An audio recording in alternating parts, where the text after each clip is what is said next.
She said, maybe we're moving too fast, 3 years in, so I agreed and moved myself right out of her life. Her messages begging, wait, I didn't want this, filled my phone by evening. I'd been dating Olivia for 3 years, and we'd settled into what I thought was a comfortable rhythm of building something real together. I'm a construction project manager in Chicago, the kind of guy who believes in measuring twice and cutting once, both on job sites and in relationships.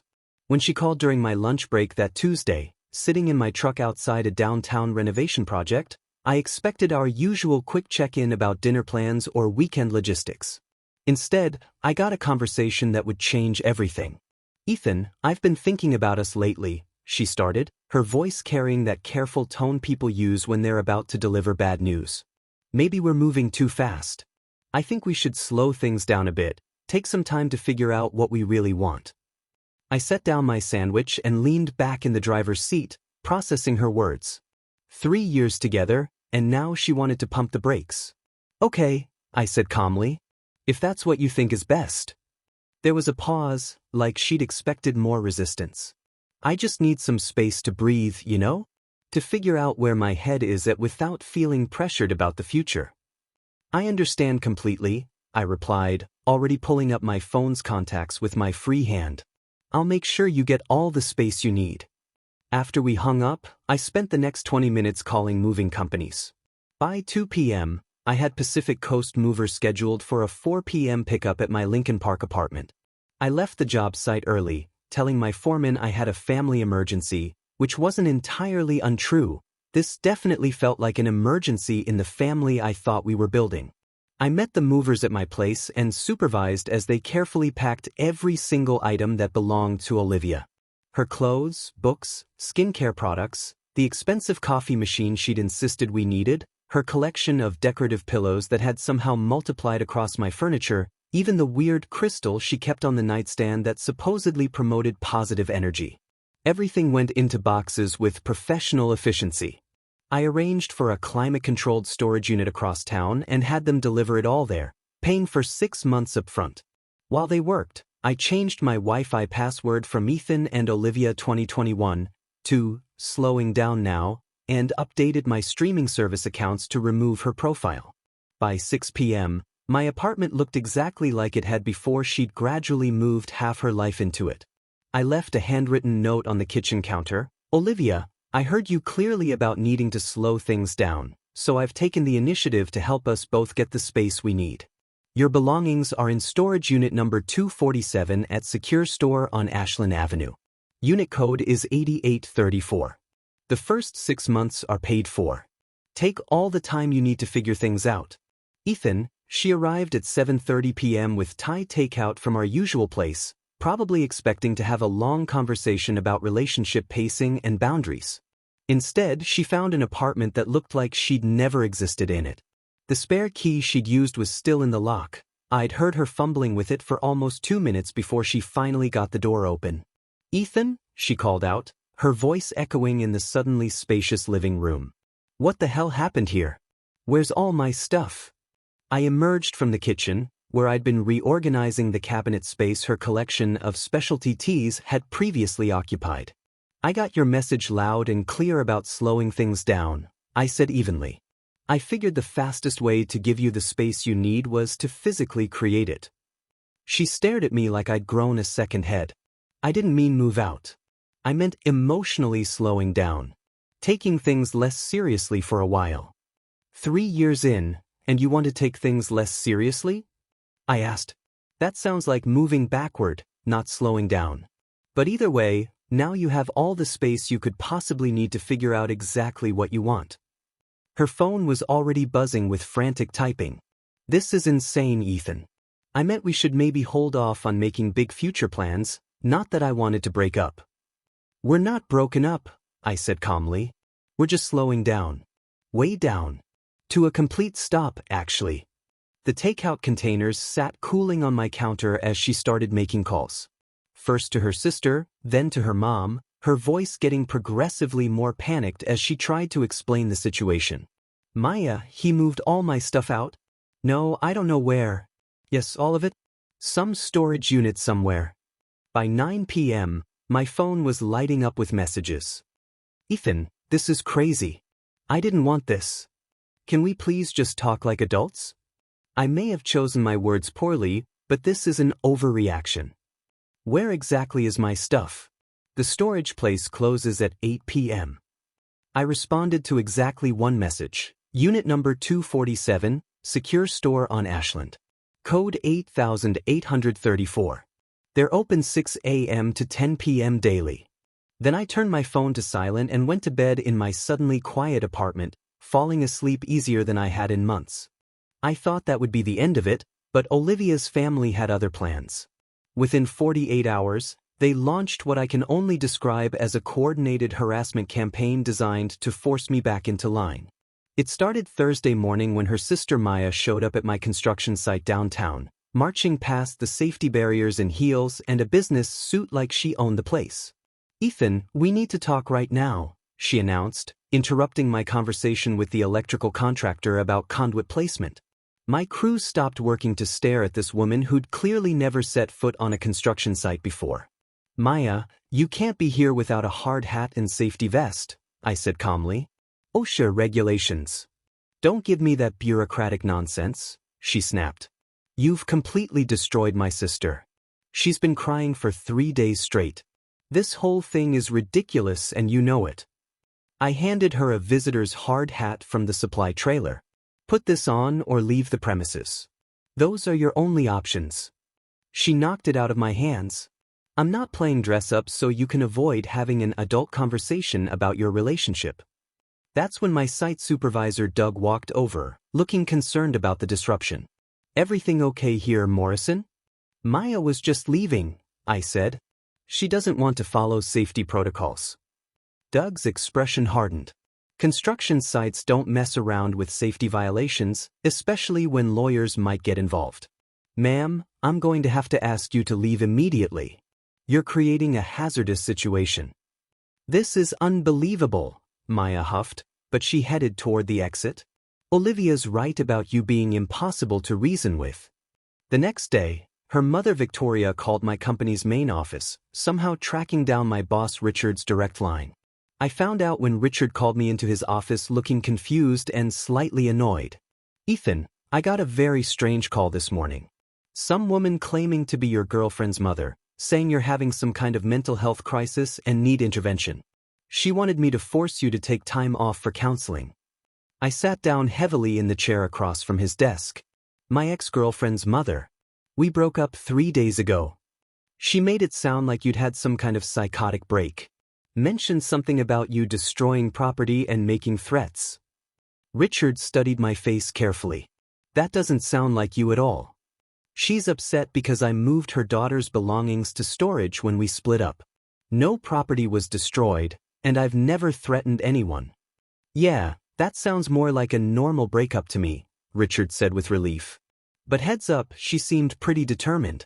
Might want to give HR a heads up in case she escalates. By weekend, the campaign had expanded. Her uncle Robert somehow figured out that I get coffee at Grindhouse on Saturday mornings and was waiting for me in the parking lot. You need to fix this situation with Olivia, he said, blocking my path to the entrance. She's family, and family sticks together. Robert, I don't have a situation with anyone. We broke up.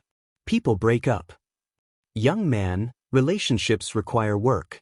You can't just run away when things get difficult. I almost laughed at the irony. I worked on it for 3 years. She's the one who said she wanted to slow down. She didn't mean permanently, he insisted. She meant temporarily. There's a difference. Then she should have said what she meant, I replied, walking around him toward the coffee shop.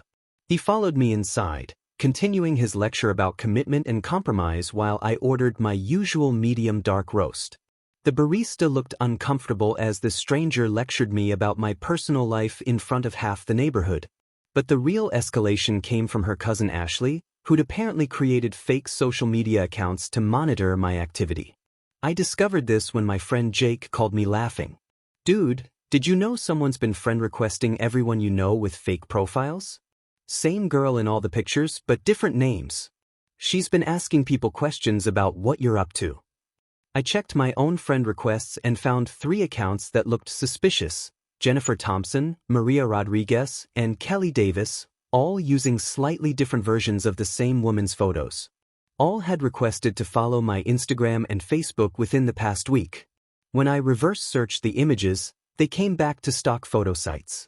Ashley was conducting surveillance on me like I was some kind of international fugitive instead of a guy who'd simply taken his ex-girlfriend at her word. The harassment reached its peak when her best friend Zoe decided to take direct action. I was loading groceries into my pickup truck outside the Jewel-Osco on Sunday evening when I heard the unmistakable sound of metal scraping against metal. I turned to see Zoe dragging her car key along the entire passenger side of my truck, leaving a deep gouge from the wheel well to the tailgate. "That's for breaking Olivia's heart, you heartless bastard," she called out before jumping into her car and speeding away. The damage was extensive, a continuous scratch that would require body work and repainting. I immediately called the police and filed a report, and lucky for me, the grocery store's parking lot had excellent security coverage. The footage clearly showed Zoe's face and license plate as she deliberately vandalized my vehicle. When the officer asked if I wanted to press charges, I didn't hesitate. Absolutely. That's $1,200 in damage minimum. But the absolute worst incident happened that same night. At 11:47 p.m., I was woken up by my building's security calling from the lobby. "Mr. Morrison, there's a gentleman down here claiming to be your father-in-law. He's refusing to leave and insists on speaking with you immediately." I looked out my window and saw Olivia's father Harold sitting in one of the lobby chairs like he was settling in for a siege. "He's not my father-in-law," I told security. "We're not married. We're not even dating anymore. If he won't leave voluntarily, you'll need to call the police." Harold apparently camped there until 3 a.m., when building security finally had to call Chicago PD to have him removed for trespassing. The next morning, I found 17 missed calls on my phone, all from Olivia. The voicemails started apologetic and progressively became more desperate. "Ethan, I'm so sorry about my family. They mean well, but they're way out of line. Please just call me back. I know you're angry, but we can work this out. My dad spent the night in jail because of this whole mess. Can we please just talk like adults?" The final message was her crying, "I never wanted any of this to happen. I just wanted us to take things slower, not destroy everything we built." I saved all the voicemails and forwarded them to my phone company to document the pattern of harassment, then called my lawyer to discuss my options. 3 years of what I thought was love had turned into a week of coordinated intimidation tactics, and I was done being anyone's target. The legal warfare began 2 weeks later when I received a certified letter from Brennan and Associates, attorneys at law, demanding $15,800 in compensation on Olivia's behalf. According to her lawyer, I owed her money for returned gifts, shared living expenses, and emotional trauma compensation resulting from sudden abandonment. The itemized list was absolutely ridiculous. $2,400 for birthday and Christmas presents she claimed to have given me over 3 years, $8,200 for her contribution to groceries, utilities, and date expenses, $3,500 for clothing she'd left behind that I'd maliciously disposed of, and $1,700 for therapy sessions she needed to process the psychological damage I'd caused. I immediately forwarded everything to my attorney, David Kim, who'd handled my contract reviews when I bought my condo. David read through the demand letter with the kind of expression you'd wear while examining something unpleasant stuck to your shoe. "This is completely frivolous," he said during our consultation. "She has no legal basis for any of these claims. Gifts are gifts. They can't be retroactively charged back after a breakup. As for shared expenses, unless you had a written agreement, she can't prove what she contributed versus what was voluntary. And emotional trauma? Give me a break. What about the harassment from her family?" I asked. "Definitely actionable," David said, making notes. "We've got police reports for the vandalism and trespassing, documented workplace harassment, and a pattern of stalking behavior through social media. We can file counterclaims for harassment, intentional infliction of emotional distress, and property damage." The depositions began a month later, and that's when the real truth came out. David had subpoenaed Olivia's phone records, social media accounts, and employment records as part of our defense, and what we discovered completely changed my understanding of why she'd suddenly wanted to slow things down. It turned out her coworker Tyler had been feeding her information about my activities for months. Specifically, he'd told her that I'd been seen at multiple jewelry stores in the downtown Diamond District, comparing engagement ring designs and asking questions about custom settings. The revelation hit me like a sledgehammer because it was absolutely true. I had been ring shopping for 2 months, planning to propose on our upcoming 4th anniversary. I'd visited Palmer Jewelers, Classic Gems, Tiffany & Company, and finally settled on a vintage-style setting at Heritage Fine Jewelry, where I'd commissioned a custom engagement ring for $3,400. Security footage from the jewelry district, which David obtained through subpoena, clearly showed me visiting these stores over 8 different occasions, spending considerable time examining rings and discussing options with sales associates. I'd been methodical about it, comparing settings, learning about diamond grades, and saving for months to afford something meaningful. So her panic about moving too fast was actually panic about an impending proposal, David summarized during our strategy meeting. She knew you were serious about marriage, and instead of having an honest conversation, she chose manipulation and mind games. The phone records revealed even more disturbing patterns. Tyler had been texting and calling Olivia daily for the entire previous year, including late-night calls that lasted hours and weekend conversations that coincided with times she'd claimed to be working late or out with girlfriends. There were over 2,800 text messages between them in the 6 months leading up to our breakup, many sent while she was sitting right next to me on our couch. During Olivia's deposition, David pressed her about the timeline of events. When exactly did Tyler inform you about Mr. Morrison's jewelry store visits? I don't remember the specific date, she stammered, but it was maybe 2 or 3 weeks before I called Ethan about slowing down. And how did Tyler come to have this information about Mr. Morrison's personal activities? He said he saw him downtown during lunch. He works in the financial district. How many times did Tyler report seeing Mr. Morrison at jewelry stores? Olivia's lawyer objected, but David pushed forward. Were you aware that Mr. Morrison had been ring shopping for your benefit? Her face went pale. I thought maybe he was, but I wasn't sure. So instead of asking him directly about his intentions, you chose to sabotage the relationship based on assumptions? That's when she broke down completely. Through tears, she admitted that the thought of getting engaged had terrified her because she wasn't sure she was ready for marriage, but instead of communicating that fear, she'd listened to Tyler's advice about creating distance and mystery to keep her options open. Tyler had convinced her that she was too young to settle down and that successful relationships required partners to work harder to maintain interest. The manipulation was breathtaking in its calculated cruelty. Tyler had identified her fears about commitment, exploited them to undermine our relationship, and positioned himself as her confidant and advisor throughout the process. He'd essentially coached her through sabotaging our 3-year relationship while positioning himself as her emotional support system. When the truth came out during depositions, I felt a mixture of vindication and disgust. Vindication because her slowing down request had never been about relationship pacing. It had been about avoiding marriage while keeping me as a backup option. Disgust because she'd chosen deception and manipulation over simple honesty about her fears. The irony, David pointed out, is that if she'd just told you she wasn't ready for engagement, you probably would have been understanding. Instead, she blew up the relationship over assumptions and bad advice from someone with ulterior motives. Her lawyer dropped the case within days of these revelations, probably realizing they had no legitimate claims and potentially faced sanctions for filing a frivolous lawsuit.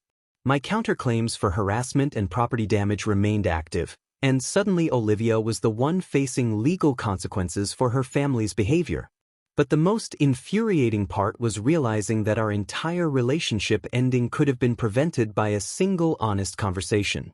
Instead of saying, "I'm scared about marriage but I love you," she'd chosen to blow up 3 years together based on Tyler's manipulative game-playing advice. The workplace affair became impossible to ignore when Tyler started posting LinkedIn updates about their new relationship status just 2 weeks after our breakup.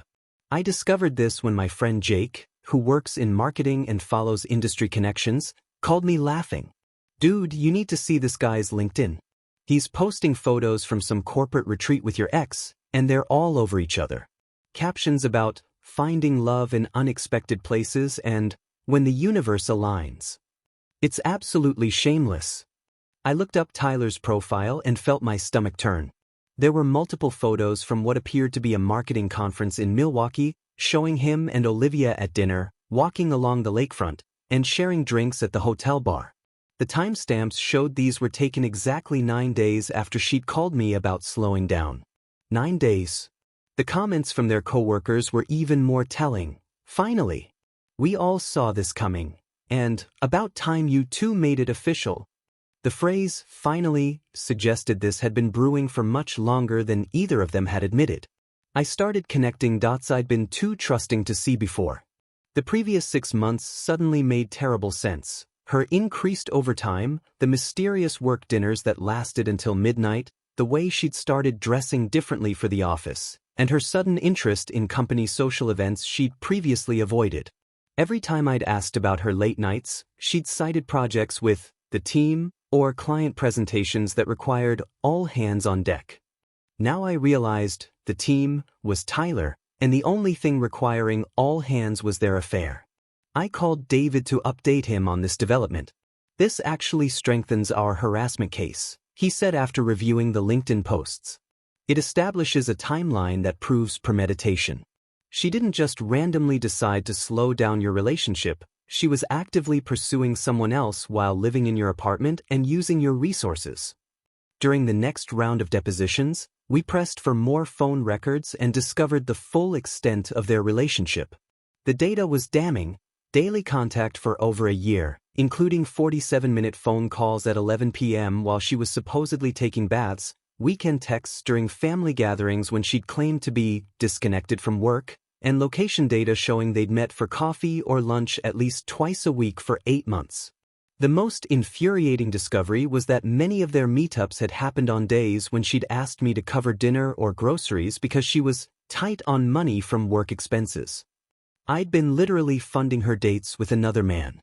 Maya accidentally confirmed the affair during a heated confrontation outside my gym. She'd been waiting for me in the parking lot, probably hoping to ambush me into another reconciliation conversation, but instead she revealed more than she intended. "You need to understand that Olivia was confused about her feelings," she started. "She'd been exploring her options for months before she called you. Tyler helped her realize she was settling for comfort instead of passion." Exploring her options for months. Maya had just admitted that Olivia had been actively cheating, not just emotionally but clearly physically, while pretending our relationship was solid. When I pointed out that exploring options while living with someone else was called cheating, Maya backpedaled quickly. It wasn't like that. They were just friends until she realized she needed more excitement in her life. But the damage was done. Maya had confirmed that this wasn't a spontaneous post-breakup rebound. It was a calculated affair that had been going on for most of the previous year. The phone records David subpoenaed during our legal proceedings showed the true timeline of betrayal. Tyler and Olivia had been in daily contact since February of the previous year, with communication intensifying dramatically around the time she'd started becoming distant and critical of our relationship. Late-night calls became a regular pattern, often lasting over an hour and occurring 3 to 4 times per week. Weekend communication spiked during family events and holidays, times when she'd previously been fully present with me and my family. The location data was even more damning.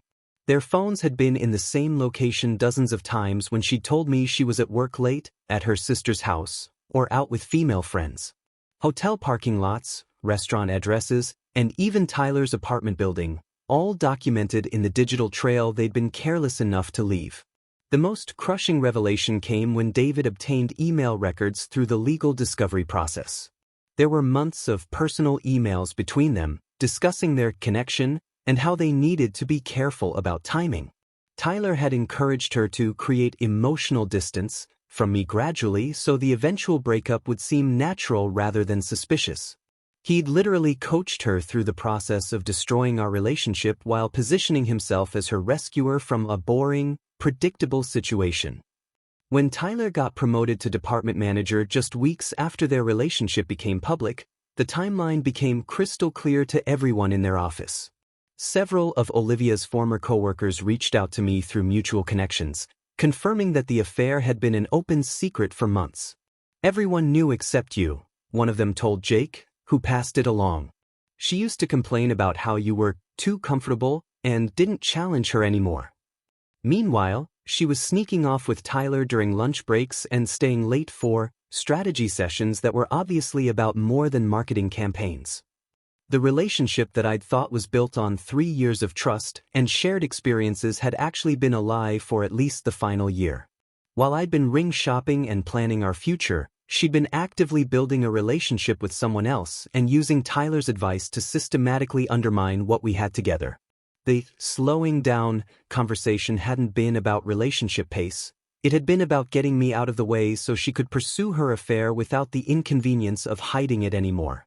Tyler dumped her 3 months into their official relationship, and suddenly Olivia launched the most elaborate reconciliation campaign I'd ever witnessed. It started with a skywriter spelling, "Sorry, Ethan," over my construction site downtown, which cost her at least $1,200 and made me the center of attention for every construction worker in a 6-block radius. My crew found it absolutely hilarious. "Your ex really went nuclear with the apology, huh?" My foreman Doug laughed as we watched the plane circle overhead. "She must be desperate to get back in your good graces." The skywriting was just the beginning.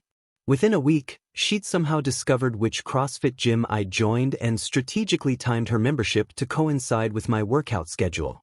I'd arrive for my 6 a.m. class and find her already there, wearing expensive workout gear and pretending to struggle with basic exercises she'd clearly never attempted before.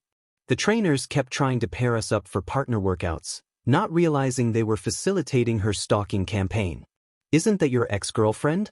my workout partner Marcus asked after she'd spent an entire session positioning herself in my line of sight.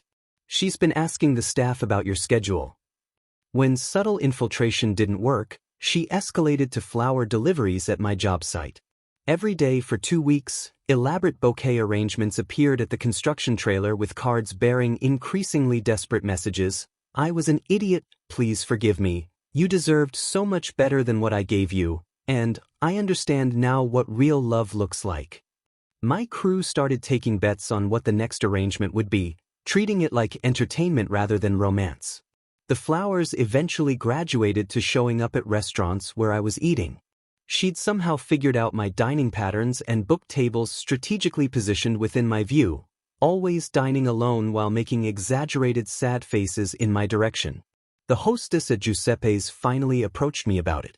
"Sir, that woman has made reservations here 5 times this week, always requesting tables near yours. She doesn't seem to eat much, just watches your table. Should we be concerned?" But the most disturbing escalation was when she applied for a position at Brennan Construction, one of our main competitors. My friend Tony, who works there, called me immediately. "Ethan, your ex just interviewed for a project coordinator position. She has 0 construction experience, but she kept asking specific questions about our contracts with your company and mentioning that she understands the industry dynamics. I think she's trying to get close to your work somehow." The application was obviously a pretense to infiltrate my professional circle, and thankfully Tony warned their HR department about the potential stalking situation. They rejected her application immediately, but the fact that she'd tried to insert herself into my career was genuinely unsettling. The culmination of her campaign was a 47-page handwritten letter that arrived by certified mail, detailing every mistake she'd made and promising comprehensive personality changes. The letter was exhaustingly thorough, analyzing our entire relationship timeline and explaining how Tyler had manipulated her into betraying the love of her life. She promised to cut all contact with Tyler, seek therapy for her commitment issues, and dedicate herself to becoming the woman you always deserved. The most manipulative part was her detailed description of how miserable she'd been since our breakup, including losing weight, having trouble sleeping, and crying daily while looking at photos of us together. She'd even included a medical note from her doctor confirming she'd sought treatment for depression related to relationship loss. The letter concluded with a detailed plan for rebuilding our relationship, including couples counseling, a formal apology to my family, and her willingness to sign a relationship contract outlining her commitment to honesty and communication. She proposed a 6-month probationary period where she'd prove her changed character before we moved back in together. When subtle manipulation failed, she tried the direct approach. I came home from work on a Thursday to find her sitting outside my apartment door, wearing the exact outfit from our first date 3 years earlier and holding takeout bags from Milano's, the Italian restaurant where we'd had our first anniversary dinner. The problem was Milano's had closed 6 months ago, so she'd clearly gone to considerable effort to recreate the meal from scratch or find it elsewhere. "I know this is probably crazy," she started, standing up with tears already forming, "but I couldn't stop thinking about our first anniversary and how happy we were. I wanted to recreate that feeling and show you that I remember what mattered to us." She'd even brought the same wine we'd shared that night, a specific vintage that probably cost her $80 to track down. The dedication to detail was impressive but deeply disturbing, like she'd been studying our relationship history for emotional leverage points. "Olivia, this isn't going to work," I told her, not taking the food. "You can't recreate feelings with props and nostalgia." "I'm not trying to recreate anything," she said desperately. "I'm trying to show you that I've realized what I lost. Tyler never cared about me the way you did. He used me and threw me away exactly like you said he would." The admission that I'd been right about Tyler was clearly meant to be vindication, but it just reinforced that she only valued me in comparison to someone worse. She'd needed to be burned by someone else before she could appreciate what we'd had, which meant she still didn't understand the actual problem. "You didn't lose me because Tyler was better," I explained. "You lost me because you chose deception over communication. Because you treated our relationship like a convenience rather than a commitment." She spent another hour on my doorstep, crying and pleading, before finally accepting that I wasn't going to invite her inside. As she gathered her things, she made one last desperate offer: "What if we just started over completely? Pretended none of this happened and began dating again from scratch?" The suggestion that we could simply erase 3 years of lies and betrayal showed she still fundamentally misunderstood the situation, and I knew then that no amount of skywriting or flower deliveries would ever bridge the gap between who she was and who I needed her to be. The final confrontation happened at my grandfather's memorial service, of all places. I was standing near the flower arrangements at the funeral home, accepting condolences from family friends, when I spotted Olivia approaching through the crowd. She was wearing a conservative black dress and carrying herself with the kind of solemn respect you'd expect from someone who'd actually known my grandfather, which she absolutely had not. My cousin Jake noticed her first and immediately moved to intercept, but she'd already reached me before he could intervene. "Ethan, I'm so sorry for your loss," she said quietly, her voice carrying that practiced sympathy tone people use at funerals. "Your grandfather was such a wonderful man." The audacity was breathtaking. She'd met my grandfather exactly twice in 3 years, both times briefly during family gatherings where she'd spent most of the time on her phone. She certainly hadn't cared enough about him to ask about his health during his final months or attend any of the family dinners where we discussed his declining condition. "Thank you," I replied curtly, hoping she'd take the hint and leave. But Olivia had apparently decided this was her moment for a grand gesture of reconciliation, because she continued standing there while other mourners waited to speak with me. My Aunt Susan looked confused, probably wondering why my ex-girlfriend was monopolizing time meant for family and close friends. "Could we maybe talk privately for just a moment?" Olivia asked, gesturing toward a quieter corner of the reception room. "I know this isn't the right time, but I've been trying to reach you for weeks." The inappropriate timing was staggering. She was using my grandfather's memorial service as an opportunity to corner me for relationship drama, treating a family tragedy as her personal reconciliation venue. "This really isn't appropriate, Olivia," I said, keeping my voice low to avoid creating a scene. "My grandfather just died. This is about him, not us." But she pressed forward anyway, clearly having prepared this speech and determined to deliver it regardless of context. I know you're grieving and I wouldn't be here if it weren't important. I just need you to know that losing you has taught me everything about what real love means. She was actually crying now, real tears that might have seemed genuine if you didn't know she was manipulating a funeral for dramatic effect. I was so stupid, Ethan. I threw away the best thing in my life for someone who never actually cared about me. Tyler used me and discarded me exactly like you said he would. The fact that she was making my grandfather's memorial about her relationship mistakes was infuriating, but I kept my voice controlled because my grieving family members were watching. Olivia, I appreciate that you're sorry, but this conversation ends now. This day is about my family, not about us. Please just listen for 1 minute, she begged, stepping closer and lowering her voice. I've been in therapy for 3 months. I've cut all contact with Tyler and everyone who encouraged me to leave you. I understand now that I sabotaged us because I was scared of real commitment, but I'm ready now. I'm ready to be the partner you always deserved. My cousin Jake had moved closer, clearly ready to intervene if needed, while my parents watched from across the room with expressions that mixed grief with annoyance at this disruption. The other mourners were starting to notice the drama unfolding near the flower arrangements, which was exactly what my family didn't need during an already difficult day. You want to know what real commitment looks like? I said quietly, my patience finally exhausted. It's showing up consistently for 3 years. It's communicating honestly about your fears instead of lying and cheating. It's not using someone's grandfather's funeral as your personal relationship intervention opportunity. Her face went pale as the harsh reality of her timing hit her. I didn't mean to be disrespectful. I just thought maybe if you saw that I cared enough to come. You didn't come because you care about my grandfather or my family, I said firmly. You came because you thought grief would make me more susceptible to manipulation. That's not love, Olivia. That's calculation. The truth was devastating and accurate, and she knew it.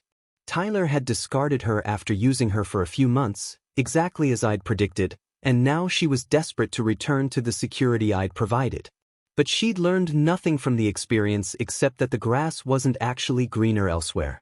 I know I hurt you terribly, she whispered, but people can change. I've changed. No, you haven't, I replied. You've just run out of better options. If Tyler called you tomorrow and promised to marry you, you'd drop this whole redemption act immediately. She opened her mouth to protest, but we both knew I was right. Her desperation wasn't about loving me, it was about regretting the loss of stability and security she'd taken for granted. When she'd had me, she'd wanted excitement and unpredictability. Now that she'd experienced the chaos she'd craved, she wanted the comfort she'd previously found boring. What we had is over, I said with finality. It ended the day you chose to lie instead of communicate. Finding someone else to love you isn't going to fix what's broken in you, and neither is coming back to me. She tried to follow me toward the parking lot as I left, but Jake stepped in front of her with the kind of protective authority that older cousins specialize in. That's enough, he told her firmly. This is a funeral. Show some respect and leave. I heard her crying behind me as I walked to my car, but for the first time, the sound didn't affect me at all. She'd crossed a line that couldn't be uncrossed by using my family's grief as a backdrop for her personal drama, and any remaining sympathy I might have felt evaporated completely. 6 months later, I was living in a completely different neighborhood on the north side, had joined a new CrossFit gym where nobody knew my history, and started dating Rebecca, a fellow project manager I'd met during a commercial renovation project. Rebecca valued direct communication the way I valued structural integrity, as a non-negotiable foundation for everything else we built together. When she had concerns about our relationship pace, she'd say, "I'm feeling nervous about moving too fast," instead of creating mysterious distance and consulting other men about her options. The difference was remarkable and refreshing.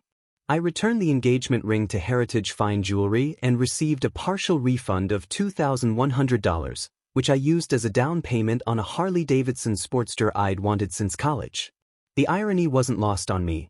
The ring meant for someone who'd sabotaged our future became the down payment on freedom I actually enjoyed. Every weekend ride became a reminder that sometimes the best investment is in yourself rather than in someone who doesn't value what you're offering. The storage unit rental expired in August, and when Olivia failed to collect her remaining belongings after multiple certified notices, everything got donated to local charities. Her expensive coffee machine went to a women's shelter, her designer clothes to a job placement program, and her collection of decorative pillows to a furniture bank for families in transition. The items that had once cluttered my apartment and represented her gradual takeover of my space became resources for people who actually needed them. There was something satisfying about knowing her belongings were helping people build real stability rather than just decorating someone else's fantasy lifestyle. My final reflection on the whole experience centered on a lesson I'd learned about the difference between loving someone and being convenient for them. For 3 years, I'd thought Olivia loved me, but she'd actually loved the security and comfort I provided. When that security felt too permanent, when it came with expectations of commitment and honesty, she'd chosen chaos over consistency. Tyler had offered excitement and unpredictability, but when he'd used her and discarded her exactly as predicted, she'd wanted to return to the convenience of my reliability. The realization that I'd been a safety net rather than a chosen partner was initially devastating, but ultimately liberating. Rebecca chose me every day, not because I was convenient or stable, but because she genuinely enjoyed my company and respected my character. When we discussed future plans, she contributed ideas rather than expressing fears. When she needed space to process something, she asked for it directly instead of creating artificial distance. The contrast made me realize how much energy I'd been wasting trying to decode mixed messages and navigate emotional manipulation.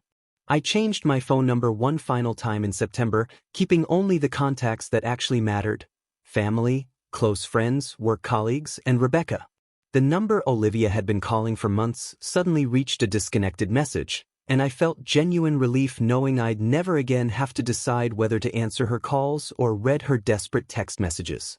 The digital silence was peace I hadn't realized I'd been missing. Looking back, those 3 years taught me exactly what I needed in a real relationship: someone who chooses honesty over convenience, communication over manipulation, and commitment over keeping options open.